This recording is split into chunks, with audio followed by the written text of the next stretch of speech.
Hello everyone, I am Prajakta and I will be helping you with the functions of depository participants DMAT. Now DMAT, the full form of DMAT is dematerialization and the name is self-explanatory, which is converting from physical to electronic. Now the process of DMAT has been defined by SEBI guidelines. So it is the same for both depositories. Now DMAT means converting from physical to electronic. So obviously what would DMAT mean? Converting from electronic back to physical. How do you convert something from physical to electronic? Now how do you keep a track of it? Now if you want to identify some securities or scripts in electronic form, it is done by ISIN. ISIN stands for International Security Identification Number. Now this is a 12-digit unique alphanumeric number. You can see it here. Now the first 2 digit IN stands for the country code. So IN means India. Then the next 9 digits are divided as first would be E. If you see E, that obviously means it's equity, which is different for different securities. For example, if it's mutual fund, it would be F instead of E. And then there is a 4 digit of serial number, that is the company serial number.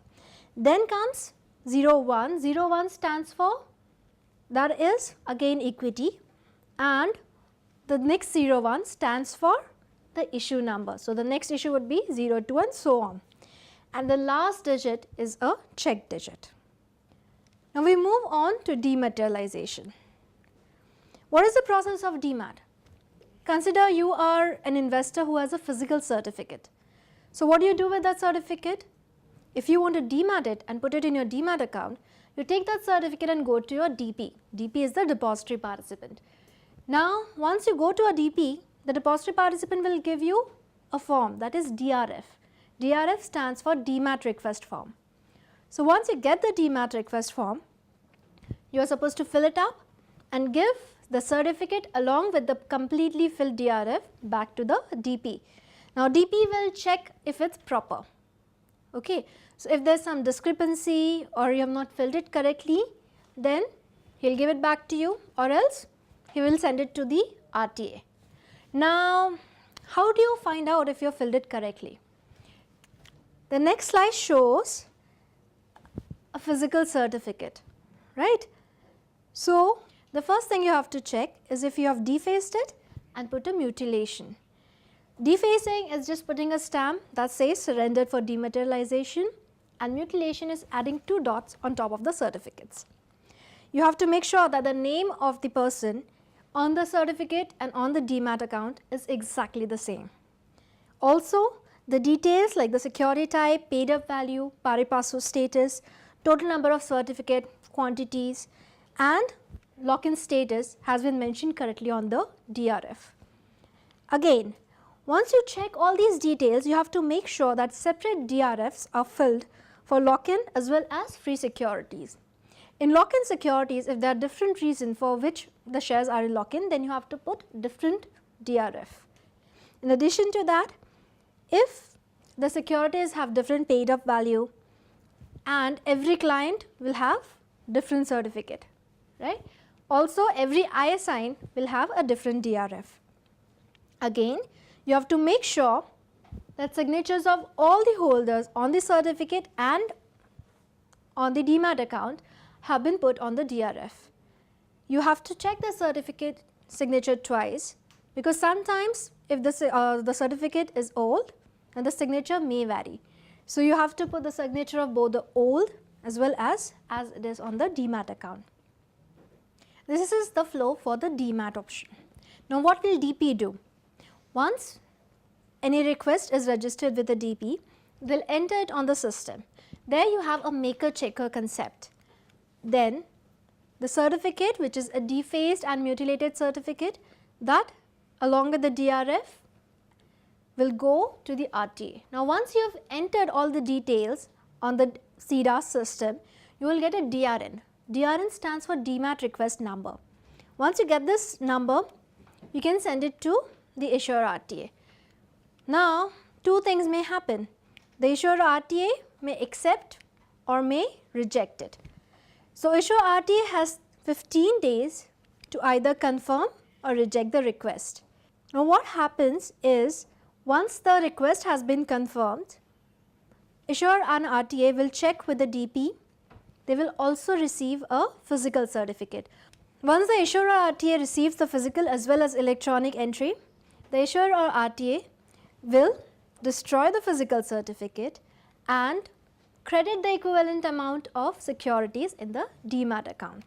Now, the BO can know this via the monthly transaction statement. Let us come to another situation, transposition cum DMAT. Imagine you have lots of certificates and the order in which the name appears varies from that of the DMAT account. What do you do then? You can do it by the way of transposition cum DMAT. Transposition is nothing but change in order of names. Now, depositories have amended their bylaws. Now, according to that, what you can do is, in addition to filling the DRF, you can fill the transposition form as well. That will change the order, say from ABC to BAC or anything else. For example, now on the certificates, the order is CAB, BCA, CAB, BAC. In DMAT, if the account is in the name of A, B and C, via transposition, you can shift all these 4 certificates directly into the account of A, B and C, where A is the first holder, B is the second holder and C is the third holder.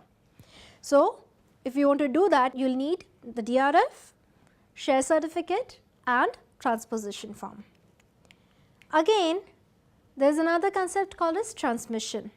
What happens in case of transmission is if there is a death in say 1 or more joint account holders, you need to open a DMAT account for the surviving holders and you can DMAT this to that particular DMAT account. Now, for the share certificate to be DMATed, you will need DRF, the share certificate, transmission form.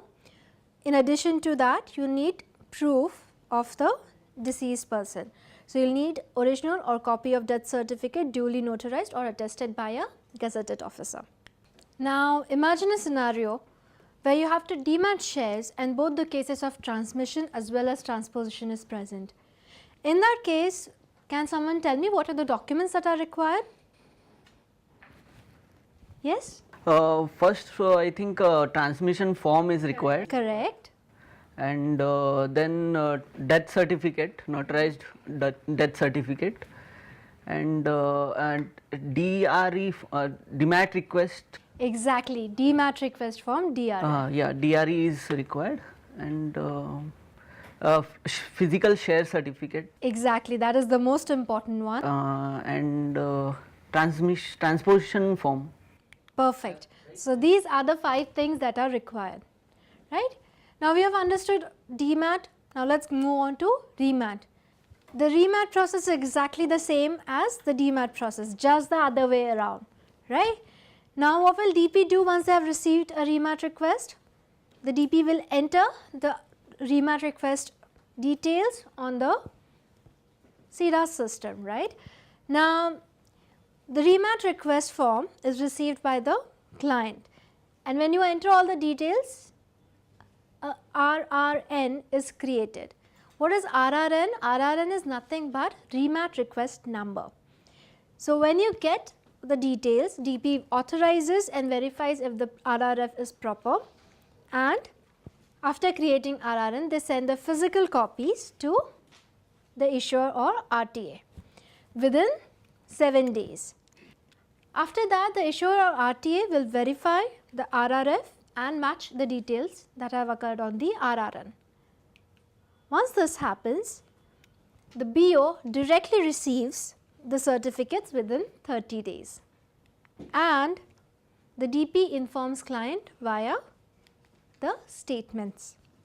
Now, in case the RRF is not in order, an objection memo is sent to the DP. The DP is supposed to receive another RRF and send it to the issuer. With this, we have finished chapter 6. Anybody has any questions? Yeah. There are two questions. First one is who can make this request for demat of securities? The security holder can make the request for demat of his securities. Okay. And another one is who is allotting this ISINs? ISIN is allotted by the depositories. Okay. Thank you.